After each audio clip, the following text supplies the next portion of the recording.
Hey guys, this is Gaijin Hunter. 2018 was a fantastic year for Monster Hunter and of course my channel as well, thanks to all of you.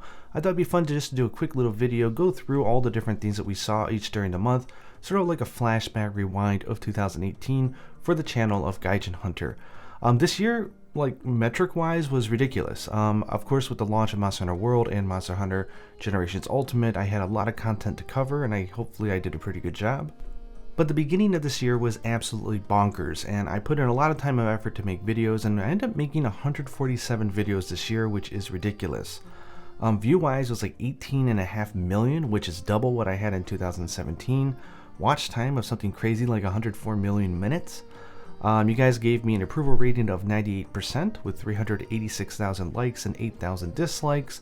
And the channel had grown by 97,000 subscribers since last year, but honestly, it's less about the numbers and more about the interaction, and you guys are unbelievable. I thought last year was really fun with 33,912 comments, and I read probably most of them, but this year we smashed the record and we had 49,756 comments, and we still got a week to go. So overall, that is a lot of conversation. Now, of course, you'll get your troll here or there, some negative posters, but for the most part, I think the conversations that we have on this channel and in the comments are just really positive and fun. Okay, now that we got metrics out of the way, let's go ahead and take a look at what happened this year on the channel. So we started this year off with a bang. January was a wild month with the release of Monster Hunter World, and I was fortunate enough to get a review copy, so I spent a lot of time alone and quiet playing the game before it came out, so I can give you guys my complete and honest opinion about the game in my video game review, and reviews isn't something I often do on this channel. I also had a lot of fun going on the 8-4 podcast, as those guys are longtime friends of mine in Japan, and I even convinced them to do the first ever filmed episode of the podcast as well. Late January, I bought an Xbox One X. At the time, there was only 2,419 units sold in all of Japan, so I was probably owner 2,500 or so. I honestly love all the consoles. This generation is fantastic, so I love my Switch, my PlayStation 4 Pro, and I love my Xbox One X, so haters, like, go ahead and hate all you want, but honestly, if you have the ability, owning all the systems is really the way to go. In February, I acquired the Elgato HD60S, which allowed me to play and record on my iMac at the same time, which really helped out because I was going to get into tutorials. And I went ahead and kicked off my Monster Hunter World tutorials with the Lance, which was my first main weapon in Monster Hunter 3 Ultimate, so it felt really good to go back playing this weapon again for this game, and honestly, I think it's fantastic.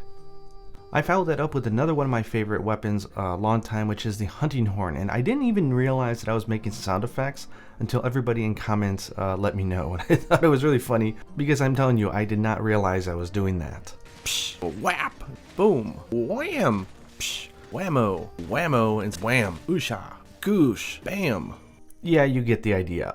Also in February, I was sent from the Pop team these figures for Monster Hunter. Now, I live in Japan, so I almost never get free stuff from companies where some other people in some other countries might. So I was very happy to get these. Now, I'm not a big fan of the Pop designs in general, but the Monster Hunter series ones are really well done. Come March, I was able to make the Charge Blade tutorial, which I felt a little nervous about because really the Charge Blade tutorial is what got my channel started in the first place back in Monster Hunter 4 Ultimate. That video now has over 500,000 views thanks to you guys, which is just mind-boggling, and honestly I'm pretty happy with how the Monster Hunter World tutorial came out as well. Later in March, we had the Devil Joe come, so I did have a video talking about its weapons and armor, and I really am happy with the way they pulled off Devil Joe in Monster Hunter World. It makes me want Tigrex and Rajang and all the other crazy monsters as well, because they showed that they could really pull it off well. Just for fun, in case you missed it, here is the showdown between Joe and Basil. Slam him, Joe. Oof.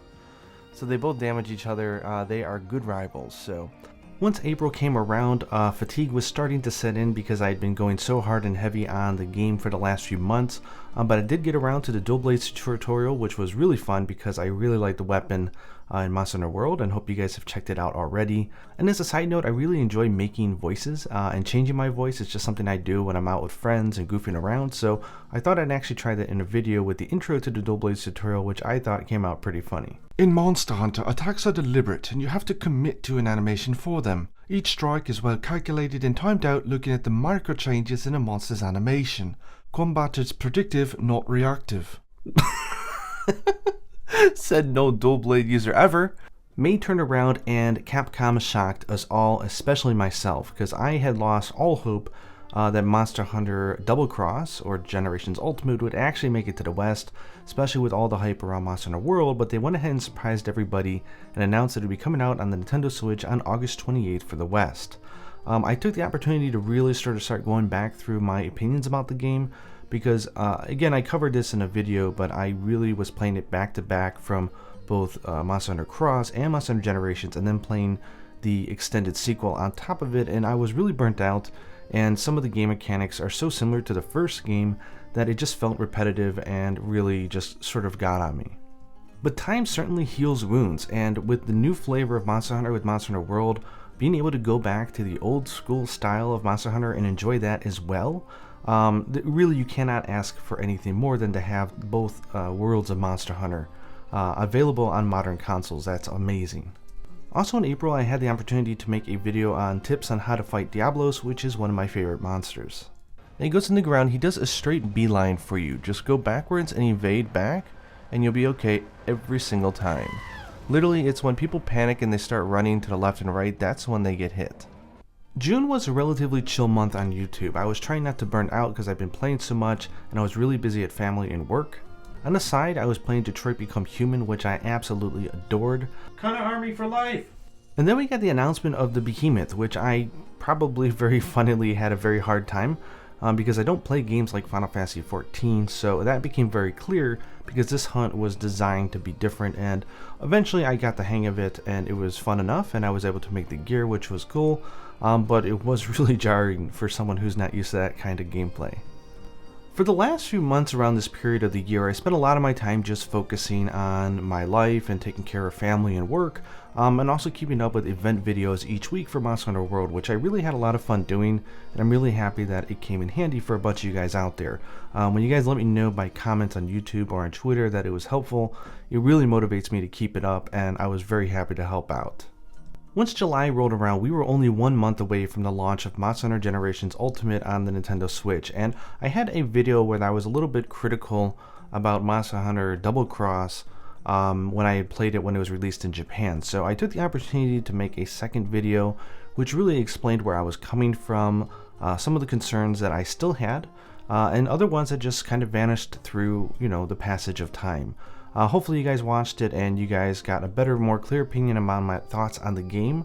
I really love the game, and I do think that it's a fantastic classic Monster Hunter, so if you are looking for that and you have a Switch, or if you're getting one for the holidays, definitely take a look at this game. I also took the opportunity that month to show off some of the deviants and my favorite deviant armor, which is the cheerleader set, the female hunter armor for the deviant for the Hermitor. Really love this set. Also in July, we got news about Legends of the Guild, which is a new CG animated Monster Hunter movie, which was going to cover some history in the world of Monster Hunter, and it became pretty clear that this is most likely talking about the Ace Commander from 4 Ultimate, which is arguably at this point still the best Monster Hunter game overall in the franchise. We haven't heard anything about this thing since it was announced, so I'm hoping that 2019 changes that, because I'm more interested in hearing about this than I am about the Hollywood movie. Later in the month, I was super lucky to get an early copy of the PC version for Monster Hunter World, and I gave you guys a preview on my thoughts about that. I have a monster of a gaming computer, so when I got this thing, I was absolutely blown away at how fast the loading times were, how crisp the graphics were, and with my machine running at 1440p resolution and not 4K or something like that, I was able to push this thing to the max and get fantastic 60 frame per second performance. That being said, in case you guys are curious, because I really didn't talk about this much, but I had already beaten the game and played a lot of the PlayStation 4 version. I did the same thing on Xbox One X, and that became my main sort of save data. And then, of course, with the the grindiness of the endgame, which became apparent a few months after the release of Monster Hunter World, I was not about to do that a third time. I did play the PC version. I believe I got through Xeno'jiiva, but then I stopped playing. It's obviously the more superior version if your hardware can support it, but honestly the performance of the Xbox One X to me was high-end enough that I didn't feel the need to go ahead and play it again. For someone starting late for the game though and having a good PC, then the choice is pretty obvious, especially without having to pay for online, but for me I just stopped with my Xbox One X version. Also, mind you, by this point, I had stopped playing Monster Hunter World. To me, this is not a G release. So to me, I didn't want to try to push the party to extend beyond where for me, it felt like it ended, because I wanted to have good memories of the game. I didn't want to feel burnt out from the game. I was not a fan of the end game and the decoration system, which I've been very vocal about. But honestly, I had a fantastic time with this game. I played hundreds and hundreds and hundreds of hours. So for me, when the game felt it was done, I let it go. It means that I have a lot more to look forward to when the expansion comes, because I never really touched any of the gunner weapons and some other stuff as well. But it also explains why I didn't go ahead and make tutorials for all the other weapons that I didn't cover, because I think I only did about half of them. It's because I didn't actually play them, and I don't feel like just making videos to make them. I want to make sure that I feel that I know what I'm talking about, and I need the time to invest in those weapons to make sure that I'm giving you guys what I feel is accurate and helpful information. August. This was Monster Hunter Generations Ultimate Month. I did a release of a tutorial for all 14 weapons, each one a day leading up to the release of the game. That took a lot of time to prepare. I know not all of you are big fans of it, but I did append the new tutorial parts onto my old ones from Monster Hunter Generations, because they really didn't change much between that game, except for adding 2 new styles and some new arts. So I used my 3D ones so you guys didn't have to go and hunt down those old tutorials, and then I appended all the new stuff. You can see from the graphical jump though in those videos just how well they did the port of the game for the Switch. Now, it's not a perfect port. I don't think any port really is perfect unless they remake it. But the textures were done really nicely, the game performs well, and it just feels really good on the big screen, even though the game was designed for handheld. I went ahead and slipped into my old habits, which was playing pretty much all of Prowler, which is a special feature of this game where you can play as the actual cat. It is my favorite weapon from this game specifically, and I was happy to fall back into doing that. I did some community giveaways of some cats that I created, so hopefully you guys got your hands on those if you were interested. And while I never actually had the time to go to make a full sort of like revised tutorial for Prowler in Monster Hunter Generations Ultimate, I did do a video that month called How I Play Prowler, in which I covered pretty much all the basics and techniques that you would need to know from the most popular types of Prowler in the game. September, I was pretty much away for the entire month dealing with work and family, but I did have 3 videos, one covering hands down my favorite costume for the handler in Monster Hunter World, the Lolita Gothic outfit for her. I think it fits her personality perfect. I think she looks cute with it. So yeah, that was DLC. That was very easy to throw my money at the screen and buy immediately. I also had a lot of fun watching everyone's reaction when I revealed on Twitter that back in high school I had a Gothic phase, and I actually tracked down a photo from the school newspaper back when I was dressed up. So yeah, even though Lolita Goth really wasn't my style or taste, I do think it works perfectly for the handler. When in doubt, burn them out! Honestly, for the rest of the year, it's been really quiet on YouTube, again because we had such an explosive half of 2018.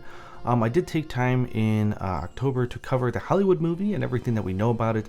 Since then, if you follow the Instagram for Mila Jovovich, she's got lots of pictures up. But yeah, just cutting to the chase, I still feel the same, which is give me some cool CG monsters and a bucket of popcorn and I will enjoy it like a B-rated flick, which has nothing to do with Monster Hunter except it features some cool monsters. In November, I did make it known that I am taking an official break from YouTube until at least spring, when they announce some more details on Iceborne for Monster Hunter, which is coming in the fall. This is really just to get my health back and to get my life balance back. It has really little to do with YouTube and any of that, because YouTube is not my full-time job. It's just a hobby I do when I come home from work and I make dinner for my daughter and I got a few extra hours. It's what I like to do because I really love Monster Hunter and I love sharing my love for the franchise. But I decided it's going to be best to take a break. The franchise is now going on sort of a quiet period, which is fine because it had such an explosive 2018 that, I'll take time along with the franchise to take a break myself. And then we'll all be back and we'll be going crazy when Iceborne and details about it come out. In the meantime, I may be uploading some random videos, which you saw me do just recently, showing off Rathalos and Smash Brothers, or, stuff like that. So it's not like I'm completely disappearing, again, because this is a hobby. It's more about just taking the commitment off my shoulders, just because it's less stress, and because I don't feel like I'm going to be producing much content over the next half year or so anyways. But hopefully you guys are still subscribed to the channel, enjoy anything I might upload in the meantime. Thank you so much for an awesome 2018. 2019 is going to be even better. yeah, I just hope you guys good health and happy hunting in the meantime. Anyways, thank you for watching this little flashback, just going back through everything in this last year. It's been fun for me to sort of go back and look at it and realize, wow, it's been an eventful year. Anyways, hope you guys enjoyed this video. Thank you for all your support. Until next time, happy hunting. And yes, we'll get a lot more of that in 2019.